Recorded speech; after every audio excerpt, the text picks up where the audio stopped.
그 다음날 아니 문 잠궜다고 일어나서 문 열기 싫다고 앉았어? 아니 아이들 깨운다고 앉았어? 이런 몹쓸 수치를 당하게 되겠죠. 하나님은 그런 분이 아니잖아요. 하나님께서는 구할 때 하나님께서 우리에게 주시는 분이시다. 귀찮다고 안 주시는 분이 아니다. 아이들이 아버지 어머니에게 무언가를 구하는데 그 구하는 내용이 너무 예쁜 거예요. 그러면 들어주지 않을 부모가 뭐가 있겠어요? 어머니, 여름방학을 앞두고 이제 기말고사도 끝났으니 제가 우리 역사의식을 좀 공부하고 싶습니다. 역사책을 사주시옵소서. 여러분 사주고 싶은 마음이 들어요? 안 들어요? 들겠죠. 아버지, 제가 불쌍한 아이들을 좀 돕고 싶습니다. 뒷돈 좀 대주십시오. 돕고 싶은 마음이 들어요? 안 들어요? 들지요. 하나님 앞에 구할 때 하나님께서 주신다. 내가 너희에게 이르노니 구하라 그러면 너희에게 주실 것이요 찾으라 그러면 찾아낼 것이요 문을 두드리라 그러면 너희에게 열릴 것이니 구하는 이마다 받을 것이요 찾는 이는 찾아낼 것이요 두드리는 이에게는 열릴 것이니라. 아멘이에요. 제발 좀 구해라. 하나님께서 좀 제발 구해서 가져가라. 제발 찾아서 좀 찾아가라. 이렇게 말씀하시는 것 같아요. 너희 중에 아버지 된 자로서 누가 아들이 생선 달라 하는데 생선 대신에 뱀을 주며 알을 달라 하는데 정갈을 주겠느냐. 너희가 악할지라도 좋은 것을 자식에게 줄 줄 알거든 하물며 너희 하늘 아버지께서 구하는 자에게 성령을 주시지 않겠느냐 하시니라. 맞죠? 우리가 기도는 하나님 아버지 하고 아버지에게 불러요. 그런데 세상에 육신의 아버지가 비록 못된 짓 하면서 악하게 사는 아버지라 할지라도 아들이 생선 좀 달라는데 뱀을 주지는 않죠. 계란 좀 달라는데 정갈을 위험한 것을 쓸모없는 것을 던져주지는 않아요. 못된 아버지도 자기 아들에게 좋은 것으로 줄 줄 알아요. 하나님은 가장 선한 아버지예요. 하나님은 악한 것이 전혀 없는 분이에요. 그 하나님께 우리가 하나님의 뜻에 합당한 내용으로 구하는데 주시지 않겠느냐는 거예요. 구하라 얻을 것이다. 찾아라 찾아낼 것이다. 두드리라 열릴 것이다. 전혀 열릴 것 같지 않아요. 전혀 찾을 것 같지 않아요. 가능성이 별로 없어 보여요. 그런데 구하면 얻게 돼요. 찾으면 찾게 돼요. 두드리면 열리게 돼요. 하나님께서 응답하시기 때문이죠. 그러므로예요. 하나님께 구하면 하나님께서는 좋은 것을 주시는데 성령을 주신대요. 마치 하나님 물 좀 주세요. 너무 목말라요. 그러면 하나님께서 아예 그냥 수도를 줘버려요. 하나님 너무 배고파요. 빵 한 조각만 주세요. 우리는 그렇게 기도하면 하나님은 제과점을 줘버려요. 이게 성령을 주시는 거예요. 아예 그 문제를 근원부터 뿌리채 해결할 수 있도록 본질적으로 계속해서 솟아날 수 있도록 우리는 이 문제 해결해 달라고 구하는데 하나님께서는 성령을 주셔서 물을 찾는 이에게 우물을 주시고 빵을 찾는 이에게 제과점을 주시는 것과 같은 하나님은 이렇게 풍성하신 분이에요. 구해라 주신다. 찾아라 찾아낼 것이다. 두드리라 열릴 것이다. 근데 안 두드려요. 왜요? 안 될 것 같으니까. 안 구해요. 왜요? 가능성이 별로 없어 보이니까. 그래서예요. 나에게 무엇이 필요한 것을 알고 그것이 하나님의 뜻에 합당한 기도 제목으로 구할 때 하나님께서는 반드시 주신다는 것이죠. 결론은 뭐예요? 기도해라. 기도해라. 기도해라. 따라해 보세요. 하나님께서는 우리의 기도에 응답하시는 방식으로 일하신다. 이게 정답이에요. 하나님께서 우리에게 뭐가 필요한 줄 아세요. 하나님께서는 우리에게 주고 싶은 것이 많아요. 그런데 하나님께서는 우리의 기도에 응답하시는 방식으로 일하셔요. 하나님 혼자 알아서 하지 않으셔요. 그럼 뭐하러 기도하라 하셔요? 기도하라고 말씀하시는 것은 하나님께서 우리와 함께 우리의 기도를 들으시고 우리와 함께 하나님의 일들을, 갓난아기가 뭐가 필요한지 엄마는 다 알아요. 지금쯤 배고프겠구나, 지금쯤 기저귀를 갈아줘야겠구나, 지금쯤 물이 마시고 싶겠구나. 그런데 아이가 어느 정도 크면 그냥 주지 않아요. 말을 시키죠. 물해, 물. 왜 아이에게 구하게 해요? 그래야 그 아이가 자라날 수 있어요. 그래야 성숙해질 수 있어요. 그래야 교제가 가능하게 돼요. 하나님이 혼자 알아서 우리를 갓난아기처럼 바보처럼 만들어 놓고 다 알아서 그때그때 주시지 않아요. 하나님은 우리에게 기도하게 하시고 그 기도에 응답하시는 방식으로 하나님은 일하시고 역사하셔요. 그래서 기도해야 돼요. 14절이요. 예수께서 한 말 못하는 귀신을 쫓아내시니 귀신이 나가매 말 못하는 사람이 말하는지라. 무리들이 놀랍게 여겼으나 그 중에 더러는 말하기를 그가 귀신의 왕 바알세불을 힘입어 귀신을 쫓아낸다 하고, 또 더러는 예수를 시험하여 하늘로부터 오는 표적을 구하니 예수께서 그들의 생각을 아시고 이르시되 스스로 분쟁하는 나라마다 황폐하여지며 스스로 분쟁하는 집은 무너지느니라. 너희 말이 내가 바알세불을 힘입어 귀신을 쫓아낸다 하니 만일 사탄이 스스로 분쟁하면 그 나라가 어떻게 서겠느냐? 내가 바알세불을 힘입어 귀신을 쫓아내면 너희 아들들은 누구를 힘입어 쫓아내느냐? 그러므로 그들이 너희 재판관이 되리라. 그러나 내가 만일 하나님의 손을 힘입어 귀신을 쫓아낸다면 하나님의 나라가 이미 너희에게 임하였느니라. 강한 자가 무장을 하고 자기 집을 지킬 때에는 그 소유가 안전하되 더 강한 자가 와서 그를 굴복시킬 때에는 그가 믿던 무장을 빼앗고 그 재물을 나누느니라. 나와 함께 하지 아니하는 자는 나를 반대하는 자요 나와 함께 모으지 아니하는 자는 해치는 자니라. 더러운 귀신이 사람에게서 나갔을 때 물 없는 곳으로 다니며 쉬기를 구하되 얻지 못하고 이에 이르되 내가 나온 내 집으로 돌아가리라고 가서 보니 그 집이 청소되고 수리되었거늘 이에 가서 저보다 더 악한 귀신 7을 데리고 들어가서 거하니 그 사람의 나중 형편이 전보다 더 심하게 되느니라. 예수님께서 말 못하는 귀신을 쫓아내 주었어요. 그랬더니 이 사람이 말하기 시작하는 거예요. 사람들이 놀랬어요. 믿어야지 왜 놀래요? 예수님이 요구하시는 건 믿음인데. 그런데 그 중에 어떤 사람들은 저 예수가 귀신의 왕 바알세불을 힘입어서 저 말 못하는 귀신을 쫓아내는 것이다 라고 비난했어요. 예수님이 그들의 비판을 들으시면서 스스로 네 분이 일어나서 싸우는데 그 나라와 그 집이 어떻게 유지될 수 있겠느냐? 자기들끼리 싸우는 나라는 설 수가 없다. 자기들끼리 싸우는 집은 유지될 수가 없다. 사탄의 나라가 서로 사탄이 사탄을 쫓아내고 귀신이 귀신을 쫓아낼 수 있냐는, 그럼 사탄의 나라가 어떻게 유지될 수 있겠느냐는 거예요. 내가 바알세불 힘입어서 귀신을 쫓아내면 너희 아들들은 누구를 힘입어서 귀신을 쫓아내느냐. 유대인들도 귀신들을 축사하는 사람들이 있었거든요. 이 아들들이라고 부른 건 아들이기도 하고 제자들이기도 하고, 너희 제자들은 누구를 힘입어 귀신을 쫓아내느냐. 똑같은 현상을 보면서 어떤 때는 하나님의 능력으로 귀신을 쫓아냈다고 그러고 내가 쫓아내니까 이건 사탄의 능력으로 쫓아냈다고 말하는 것이 과연 옳으냐는 거예요. 똑같은 입장에 있는 유대인들은 뭐가 되느냐는 것이죠. 만일 내가 하나님의 손가락을 힘입어서 귀신을 쫓아냈다면 하나님의 능력에 하나님 나라가 이미 너희 가운데 임한 것이다. 하나님께서 다스리고 계신다. 하나님의 능력으로 하나님께서는 통치하고 계시는 것이다. 강한 사람은 이 귀신을 들린 사람을 강한 자가 무장을 하고 무기를 가지고 지키고 있는데, 그래서 이 집에 있는 재산을 빼앗지 못할 때 더 강한 사람이 와서 그 집을 지키고 있는 강한 자를 무기를 빼앗고 결박시키고 쫓아내버리고 그 안에 있는 재물을 가져오듯이 이 사람을 지키고 있는 사탄의 무리들이 그 사람을 지배하고 있어서 말도 못하게 하고 귀신 들려 있었는데, 더 강하신 예수님이 와서 그 사람을 지키고 있던 강한 자들에게서 무기를 뺏어버리고 귀신들을 쫓아내버리고 그 사람을 건져내어서 건강하게 한 것이다.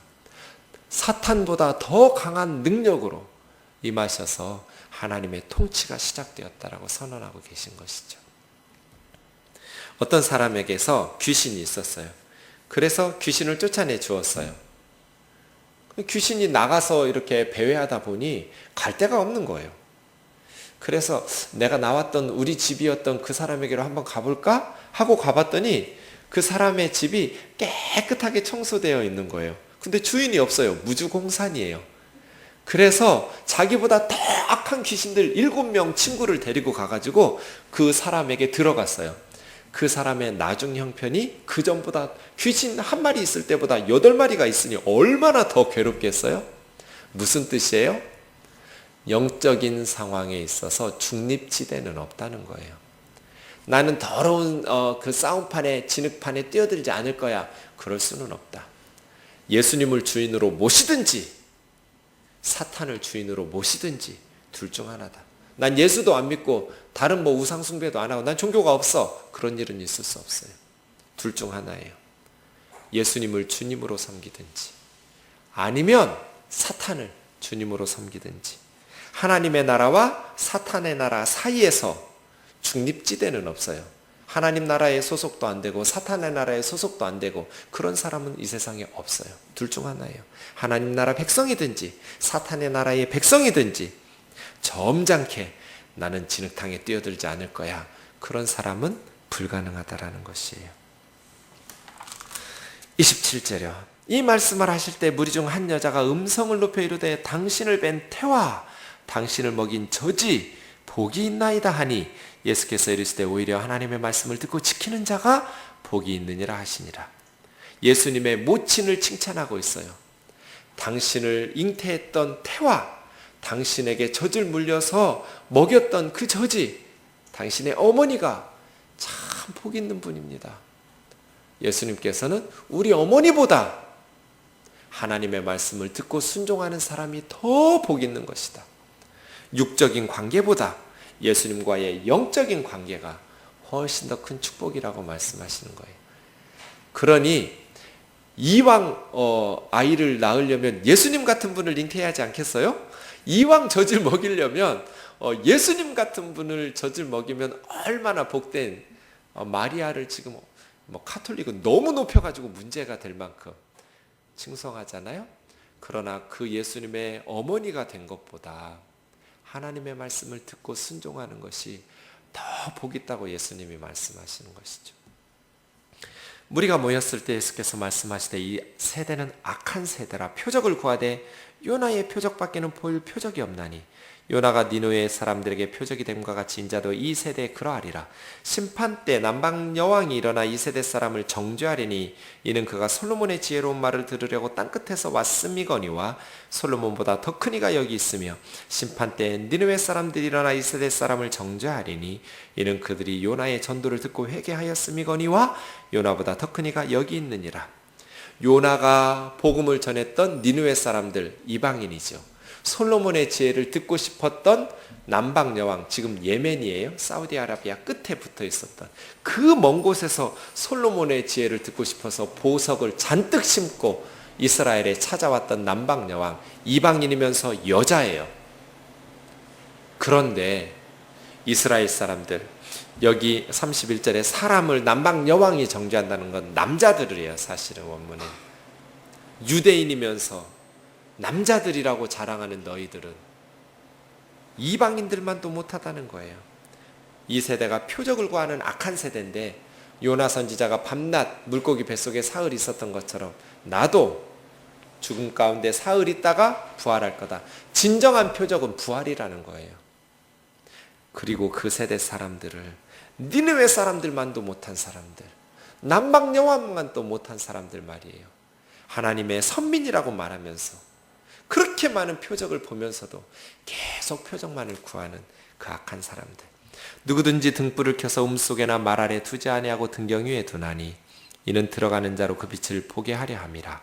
내 몸의 등불은 눈이라. 내 눈이 성하면 온몸이 밝을 것이요 만일 나쁘면 내 몸도 어두우리라. 그러므로 내 속에 있는 빛이 어둡지 아니한가 보라. 내 온몸이 밝아 조금도 어두운 데가 없으면 등불의 빛이 너를 비출 때와 같이 온전히 밝으리라 하시니라. 아멘. 예수님께서 등불을 켜서 등경 위에 높이 세워서 어둠을 비춰주셨어요. 그런데도 사람들이 그 빛으로 나오지 않았어요. 왜요? 눈이 어두웠어요. 눈이 어두우면 다른 모든 기능들이 제대로 작동할 수가 없어요. 눈이 밝아야 돼요. 눈에 이상이 생기면 아무리 빛을 비추어줘도 세상을 제대로 볼 수가 없어요. 눈이 어두워졌어요, 유대인들이. 그러니 세상에 빛이신 예수님이 아무리 진리로 빛을 비추어주고 생명과 구원의 길을 보여주어도 볼 줄을 몰랐어요. 너희 눈이 어둡구나. 너희 눈이 어둡구나. 근데 내 눈이 성하면, 이럴 때 이 성하면이라는 단어는 싱글이에요. 싱글, 단순하면. 그러니까 눈이 왜 어두워졌냐면 분산됐기 때문이에요. 심플하게, 단순하게 보지 않아서예요. 내 속에 있는 빛이 어둡지 아니한가 보라. 눈이 제 역할을 하지 못하면 빛이 아무리 비추어 주어도 세상을 밝게 볼 수가 없다. 37절이요. 예수께서 말씀하실 때 한 바리새인이 자기와 함께 점심 잡수시기를 청함으로 들어가 앉으셨더니 잡수시기 전에 손을 씻지 아니하심이 이 바리새인이 보고 이상히 여기는지라. 예수께서 이르시되 너희 바리새인들은 지금 장과 대접의 겉은 깨끗이 하나 너희 속에는 탐욕과 악독이 가득하도다. 어리석은 자들아, 밖을 만드시니까 속도 만들지 아니하셨느냐. 그러나 그 안에 있는 것으로 구제하라. 그리하면 모든 것이 너희에게 깨끗하리라. 화 있을진저 너희 바리새인들이여, 너희가 박하와 온양과 모든 채소의 11조는 들이되 공의와 하나님에 대한 사랑은 버리는도다. 그러나 이것도 행하고 저것도 버리지 말아야 할지니라.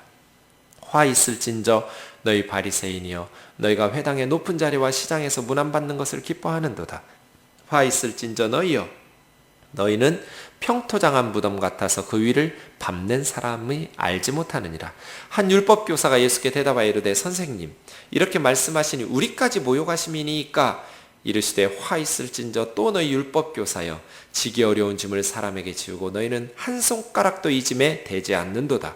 화 있을진저 너희는 선지자들의 무덤을 만들었도다. 그들을 죽인 자도 너희 조상들이로다. 이와 같이 그들은 죽이고 너희는 무덤을 만드니 너희가 너희 조상의 행한 일에 증인이 되어 옳게 여기는도다.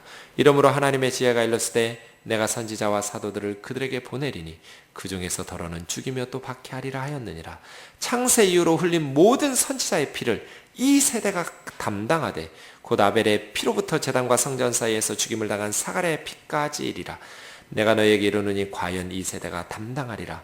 화 있을진저 너희 율법교사여, 너희가 지식의 열쇠를 가져가서 너희도 들어가지 않고 또 들어가고자 하는 자도 막았느니라 하시니라.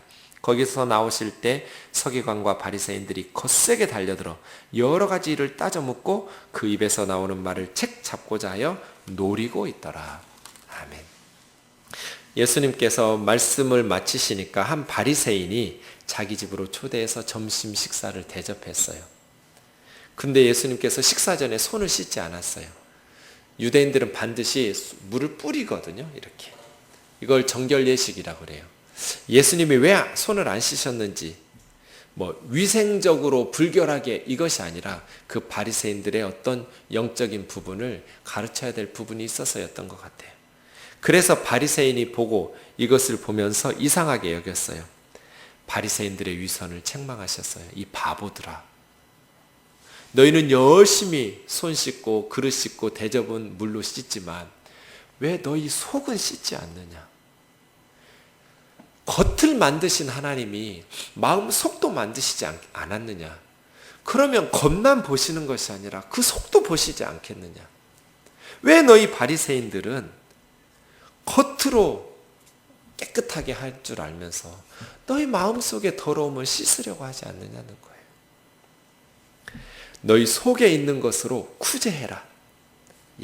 너희 속에는 탐욕과 악독이 가득한데 탐욕과 악독이 가득한 너희 속은 왜 씻지 않느냐는 거예요. 그 속을 씻으려면 마음으로부터 우러나는 구제, 진정한 마음에서 우러나오는 구제하는 것이 진정으로 너희를 깨끗하게 하는 것이다. 그릇 씻고 손 씻고 밥 먹는 것이 깨끗한 것이 아니라 너희 속에 있는 탐욕과 악한 악독함을 씻어내기 위해서 남에게 베풀고 구제하면서 그렇게 깨끗한 삶을 살라는 거예요. 예를 들어서 타락한 너희 바리새인들이여, 박하와 운향, 이것은 양념에 사용되는 쪽파 같은 것들이에요. 그런 식물이에요. 그것 모든 채소 하나하나 세가면서 11조는 바칠 줄 알면서 왜 공의와 하나님에 대한 사랑은 버리느냐는 거예요. 그러한 11조는 뭐예요? 신앙의 바깥이에요. 공의와 하나님에 대한 사랑은 뭐예요? 신앙의 속이에요. 이것도 버리지 말고 저것도 버리지 말라는 거예요. 신앙의 바깥도 깨끗하게 해야 하지만 신앙의 마음속도 깨끗하게 해야 하지 않느냐는 거예요. 너희 속에는 탐욕이 가득하고 너희 속에는 거짓이 가득한데 겉으로만 거룩하고 깨끗한 척하면서 11조 바치고 거룩하게 큰 소리로 기도하고 거룩하면 되겠느냐는 거예요. 주일 성수는 깨끗이 하고 11조도 열심히 하면서 부정부패와 또 마음속에 냉랭한 사랑은 싸늘하게 식어버려서 다른 사람을 무시하고 다른 사람들을 경멸하고 세상적인 탐욕과 세상적인 악독으로 가득하다면 어떻게 하나님 앞에서 너희가 온전하게 칭찬받을 수 있겠느냐는 거예요. 겉도 깨끗해야 하지만 속도 깨끗해야 하지 않느냐는 거예요. 화 있을진저 바리새인들이여, 너희는 회당의 높은 자리에 앉기를 원하고, 회당 높은 자리는 이 자리예요. 회중을 바라보면서 앉는 자리. 회당이 그런 식으로 이루어져 있었거든요. 앞에서 회중들을 보는 자리. 그 자리는 탐하면서 또 시장에 가면 문안 받는 것을 기대하면서 어르신 오셨습니까? 선생님 오셨습니까? 네. 왜 그런 것을 탐하고 기뻐하느냐는 거예요. 화 있을지언 저 바리새인들이요, 너희는 평토장한 무덤과 같아서, 무덤을 만지고 시체를 만지면 7일 동안 부정해요. 그런데 속은 썩은 시체 냄새가 나는 것 같으면서 무덤에 아는 것처럼 회칠한단 말이에요. 너희 속은 지금 썩은 냄새가 나는데 겉으로만 페인트 칠한다고 깨끗하게 되냐는 거예요. 바리새인들의 문제는 뭐예요? 위선. 목사의 문제는 뭐예요? 위선. 저의 가장 큰 유혹은 위선이에요. 위선. 깨끗한 척, 거룩한 척, 경건한 척. 마음속은 냉랭하면서 정의롭지도 못하고 하나님에 대한 뜨거운 사랑도 다 싸늘하게 식어버렸으면서 겉으로는 거룩한 척, 경건한 척. 진짜 제가 가끔 저를 보면 토하고 싶을 때가 있어요. 겉도 중요하지만 속을 더 살펴야 하잖아요. 그렇죠? 하나님에 대한 사랑으로, 형제 자매들한 따뜻한 애정으로, 그리고 정의롭고 정직함으로. 율법 교사가 이 말을 듣고 이보다 강한 책망이 없어요. 니들은 무덤이다. 썩은 시체 냄새가 진동하고 있다. 뜯어 고쳐. 예수님께서 이렇게 맛있는 음식 얻어 드시면서 이렇게 참 분위기가 애매해졌어요. 그 강한 책망을 듣고 율법 선생 서기관이 우리도 그렇게 책망하시는 거냐고, 아니면 바리새인들에게만 하는 말이냐고, 이런 거를 자책골이라고 그래요. 화 있을진저 너 율법 교사들이여, 너희들은 짊어지기 무거운 짐을 백성들에게 율법을 가르치면서 무겁게 무거운 짐을 짊어주면서 너희들은 손가락 하나도 까딱하지 않는 것들이라고. 율법을 가르치는 율법 선생들, 서기관들, 저와 같은 목회자들, 성도들에게는 하나님을 섬기도록 아주 무거운 율법의 짐들을 짊어주면서 자신들은 손가락 하나도 까딱하지 않아요. 이것이 율법 선생들의 죄였어요. 너희들은 선지자의 무덤을 아름답게 꾸미면서 너희 조상들이 죽였던 그 선지자들 말이에요. 이사야는 톱으로 썰어 죽이고, 예레미야 돌로 쳐서 감옥에 가두고, 수많은 선지자들 협박하고 죽이고 바른 말하니까. 그랬던 조상들이 죽였던 선지자들의 무덤을 잘 가꾸면서 내가 그 시대에 태어났으면 나는 우리 조상들처럼 안 했을 텐데 라고 말하는 착각에 빠져 사는 너희 율법 선생들. 너희가 선지자들의 모든 피를 너희가 감당할 거다. 왜? 너희는 나를 죽일 거니까. 선지자 중에 선지자, 모든 선지자들이 예언했던 메시아인 나를 너희가 십자가에 못 박아 죽일 테니까 말이죠. 화 있을진저 너희 율법 선생들이여, 너희는 지식의 열쇠를 가지고 너희도 천국으로 안 들어가고 들어가려는 사람들도 막아버리고, 하나님의 말씀에 지식의 열쇠를 가졌으면 그 말씀을 바르게 풀어주어서 메시아를 보여주고 함께 우르르 예수님에게 몰려가서 천국문을 향해서 침노에 들어가야 하잖아요. 자기들도 안 들어가고 들어가려는 사람들도 이상하게 율법 해석하고 성경 해석하면서 예수님 믿지 못하게 해서 함께 지옥으로 가려는 자들. 성경을 매장시켜버렸어요. 어렵게 해석했어요. 모든 구정과 율법들을 다 동원해 가면서 하나님의 말씀을 매장시켜버린 율법 선생들 말이에요. 그래서 주님께서는 화 있을진저. 그랬더니 서기관과 바리새인들이 거세게 달려들어서 예수님을 따져 물으면서 예수님의 말에서 나오는 실수가 있으면 올무에 함정에 넣으려고 예수님을 노리고 있었다는 거예요. 예수님의 말이 옳으면 회개하고 예수님의 말이 틀렸으면 논쟁하면 되잖아요. 그런데 그렇게 하지 않았어요. 비겁한 방법을 사용해서 예수님을 죽이려고 비난하고 따져 묻고 거세게 달려들었을 뿐이죠. 사랑하는 형제 자매 여러분, 누가복음 11장은 우리에게 기도해라, 그리고 예수 그리스도의 말씀을 듣고 순종해라, 그래서 복된 생명의 빛으로 나아오라, 하나님께서 우리에게 주시기로 예비하신 풍성한 은혜들을 받아 누려라, 바리새인들처럼 절대로 살지 마라, 율법 선생들처럼 절대로 그런 못된 짓 하지 마라, 안과 밖을 깨끗하게 하라, 이렇게 말씀하십니다. 찬양하고 기도하겠습니다.